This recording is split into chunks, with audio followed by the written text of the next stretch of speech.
¿Qué hora es? 1:41. A esta hora no estaba pasando nada en Cemento. O sea, a esta 1:41 todos estábamos ahí afuera o adentro, pero todavía no había empezado ni siquiera una pequeña parte de lo que después seguramente pasaría. ¿Y por qué hacemos esta introducción? Justamente porque lo tenemos en línea a Sebastián Duarte, que es periodista y es escritor, autor de muchos libros. Vamos a hablar justamente de todo lo que tiene que ver con justamente todos estos libros que hizo, pero particularmente, así se dice, con Yo toqué en Cemento, la historia por sus protagonistas, que es su último trabajo. Seba, querido, ¿cómo andás? Hola, ¿cómo te va, Bruno? Bien, un placer tenerte, sabes, de mi aprecio hacia tu persona, y no solamente hacia tu persona, sino hacia tu trabajo, así que un placer tenerte acá en Dale Luz al Instante. Bueno, gracias, el placer es mío, che. Contame un poquito cómo nace este libro, que a diferencia de lo que uno puede pensar inmediatamente de, bueno, Cemento, hay mucho para contar, me siento, empiezo a escribir sobre tal, no. Vos lo que decidís es entrevistar a un montón de artistas de peso que pasaron por justamente el lugar, y a través de ellos contar la historia de este reducto tan mítico. ¿Cómo nace? Bueno, la idea, en principio, cuando me senté y pensé en hacer este libro, estaba en la disyuntiva: o cuento yo la historia de Cemento, o me siento con los artistas y la cuentan los artistas. Bueno, a los 2 minutos pensé, no, mejor que la cuenten los artistas, porque los artistas son los que le dieron vida al lugar, ¿no? El público, claro, también. Yo crecí ahí, en ese lugar, pero me parecía mucho más interesante que la gente pueda leer a los músicos. ¿Por qué? Bueno, me pareció que era el momento.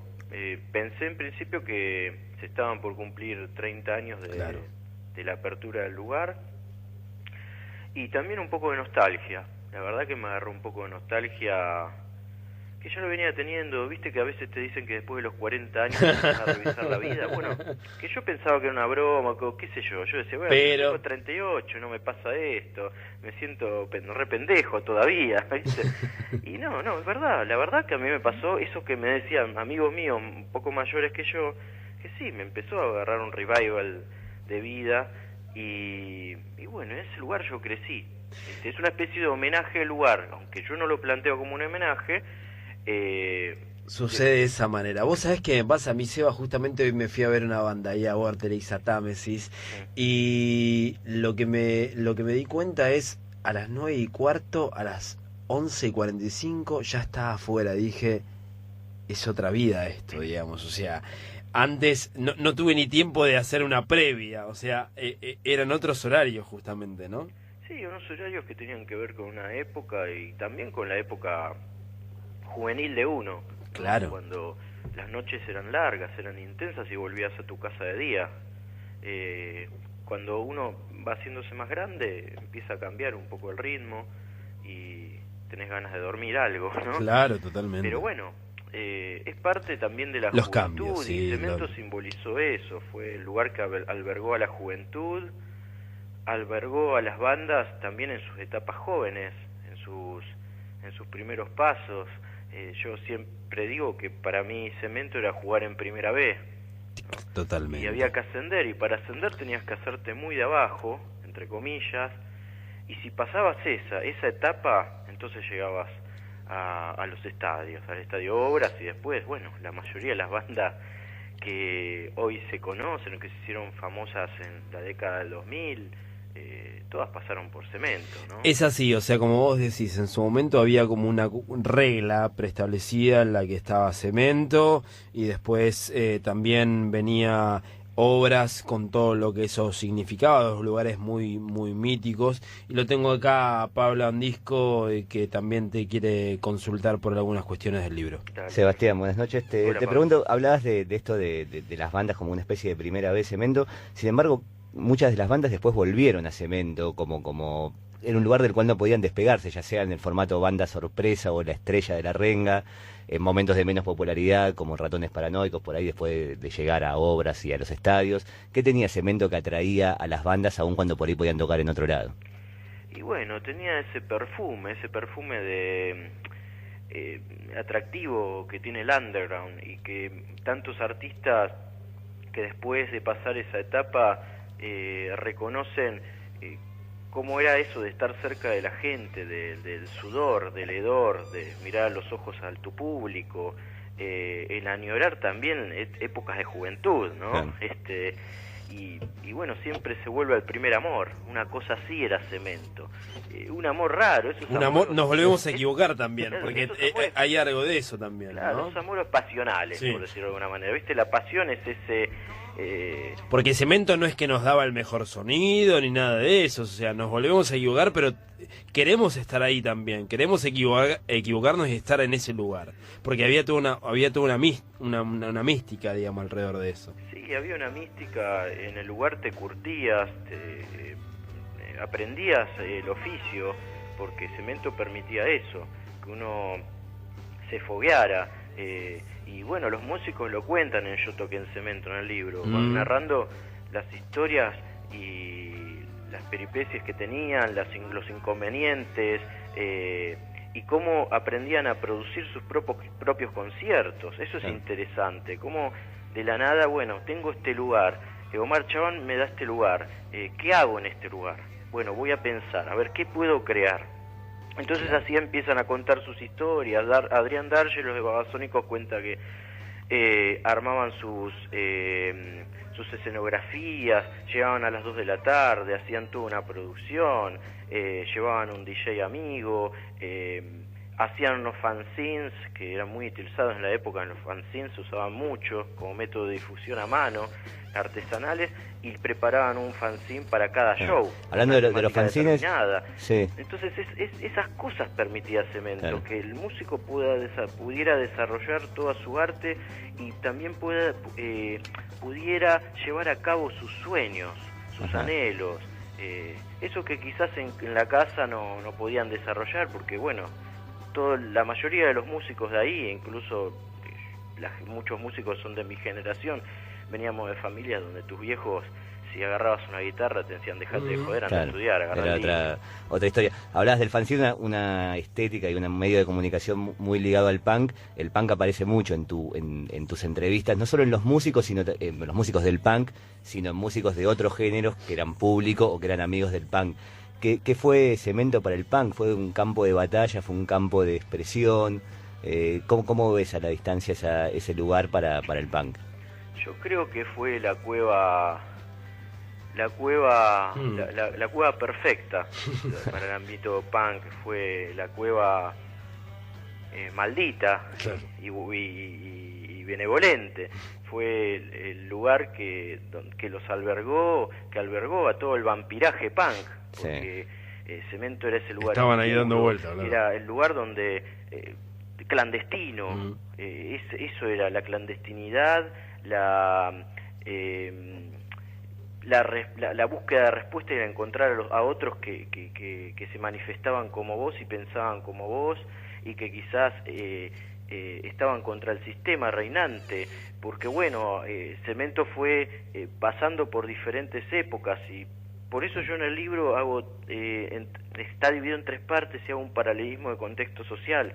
Es la única participación donde yo despliego más la pluma, ¿no? Sí. Después es todo reportaje o escuchar mucho a los músicos, pero me parecía importante porque dentro del contexto las tendencias y las modas y los pensamientos se vislumbraban, estaban a flor de piel, y bueno, y el punk fue o sea, sigue existiendo el punk, pero era más contracultural en esa época, con manifestación más clara, contra el sistema. Entonces Cemento tenía todos los condimentos. Claro, tenía todos los condimentos, y además hay una particularidad que solamente creo que yo la vi en Cemento y no en ningún otro lugar, y es que albergaba justamente a las diferentes tribus urbanas durante 30 años. O sea, tuvimos hardcore, tuvimos punk, tuvimos rock and roll, tuvimos hard rock, tuvimos todo. ¿Por qué crees que justamente Cemento albergaba todo eso? ¿Tenía que ver con la figura de Chaván o estaba más allá? O sea, el Cemento era el lugar en el que se podía hacer todo. ¿Por qué crees que se da justamente todo esto? Bueno, yo creo que la piedra angular es Omar Chaván, porque pone, junto a Katy Aleman, inauguran ese lugar, un lugar de contracultura, y bregaban por lo contestatario, claro. Y la juventud de la época, en los 80, cuando abren el 85, 86, 87, entienden el significado de ese espacio. Por otro lado, la manifestación que se plantea en Cemento es diferente a la que se plantea en otros lados. ¿Por qué? Porque estaba dividido entre lo que era San Telmo. En San Telmo estaban todas las casas de rock, los bares, MacArthur, Arlequines, arpegios, y era más hippie todo el ambiente de San Telmo. Yo lo conocía muy bien porque a los 14 años yo ya andaba hurgando por San Telmo, y era más hippie. Cemento estaba justo del otro lado de la 9 de julio en Montserrat, y estaba solo ahí en un lugar también áspero, porque Montserrat, Constitución son zonas ásperas, y bueno, encontraron ahí el refugio perfecto. Y Chaván, que venía también de la contracultura, venía del paracultural, se muda para ese lado. Y todo lo que era más oscuro, más áspero fue para ahí, que primero fue la movida dark. Sí. Claro, que eran bien vampiros, pálidos y con sus pelos medios parados, y bueno, era la cueva. De la época, claro. Sí. Y bueno, después aparece la movida punk ahí pegadita, y de alguna manera el rock lo que hace es tomar por asalto el espacio, porque fue un espacio que fue pensado como una disco bailable, rockera, contracultural, y un espacio de teatral, de varieté y toda esa movida. Esa fue la idea de espacio cultural. Lo que pasa es que el rock lo tomó por asalto. Pero yo creo que Chaván fue dando esa posibilidad, porque cuando aparece la Organización Negra, sí, un grupo muy importante, de la cual, bueno, uno de sus integrantes fundó después de La Guarda, Fuerza Bruta, lo que se conoció después, eso ya tenía como un significado entre el teatro, la música, la cuestión social, ¿no? Y los rockeros empezaron a ver esa obra. Después, ahí ya enganchan los Violadores, Sumo, y incluso Sumo ya toca comparte un show con la Organización Negra. Ahí ya empieza la historia, ahí empieza esa historia. Se cruza la música o lo teatral. Claro, y después ahí ya empieza el rock, toma por asalto el lugar. Es más, hay un reportaje ahí en el libro, que es el único que no es un músico, que es a Pichón Baldino, que es justamente de la Oreja Negra, sí. El único, no sabía cómo encajarlo, y no lo voy a meter igual, si igual el pibe simboliza el rock. Sí, claro, porque es lo que pasa. Ellos en su momento, recordemos también, o sea, hacían puestas en la calle, en las que salían con cualquiera, y la gente que caminaba por ahí se encontraba con una puesta en la que había un tipo que hacía alguna movida que no terminaba de entender, que justamente tenía que ver con una cuestión teatral, digamos, que después llevan a cabo en el Cemento también, ¿no? Bueno, porque de alguna manera retrataba una época y era muy fuerte. Ahora ver una es otra cosa. Es lo más sencillo del mundo. Sí, en la calle. Lo vemos con el pibe que nos hace alguna malabaresca en un semáforo. Claro, sí, pero en esa época era muy contestatario, llamaba mucho la atención, y todavía había resabios de la dictadura. Sí, claro. Los 80 estamos hablando del año 85, incluso estaba la policía a la cana de la dictadura. Esa época, yo recuerdo que año 87, 88, 89, yo caía preso en racias, ¿viste? Me terminaron en una comisaría. Y bueno, estos músicos también les pasaba. Yo era chiquito y terminaron en una comisaría, ¿viste? Por portación de imagen era el asunto. Otra cosa que llama la atención en el libro es cómo se relacionan público y bandas. Las bandas se van a ver entre ellas, y aparece una figura muy recurrente que, bueno, vos lo retrataste en otro libro, que es Ricky Espinosa. O sea, es un personaje que aparece no solamente en tu libro, sino bueno, en muchos testimonios. ¿Cuál es la figura de Ricky que te cautivó como para armar una historia, para contar la historia de él? Bueno, Ricky fue un ícono punk de la época, que se hizo más conocido en los 90, pero que ya venía haciendo un camino en los 80. Él en realidad responde más al rock heroico, al rock ochentoso, Sí. por una cuestión de edad generacional. Era de 1966, 31 de diciembre del 66 nació, entonces él mamó de los 80, pero bueno, cuando él queda como líder de Flema, entonces ahí le da su impronta a la banda y la banda se hace conocida en Cemento. Claro. Bueno, Ricky era un pibe que andaba por la calle, era un callejero, era muy claro que Cemento iba a ser su hogar, así como fue el hogar de Luca Prodan. Claro.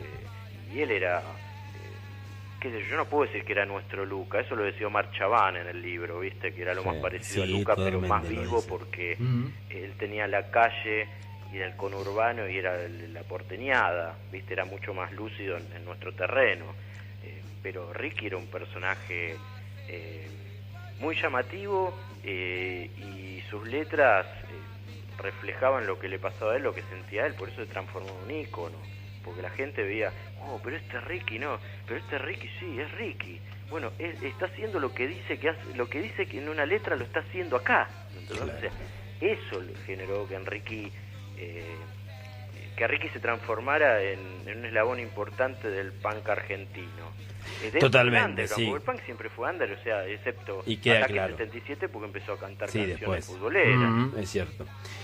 Seba, te agradecemos mucho por esta comunicación y sobre todo a esta hora.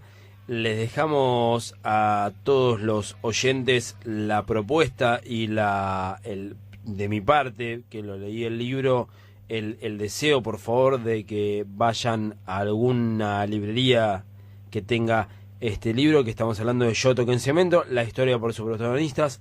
Vayan a buscarlo, vale la pena para no solo saber lo que pasó en determinado momento con este lugar, sino lo que sigue pasando, porque tiene que ver con eso. Seba, te agradezco un montón y te mando un abrazo grande. Abrazo, saludos y felicidades para ustedes. Gracias. Nos vemos.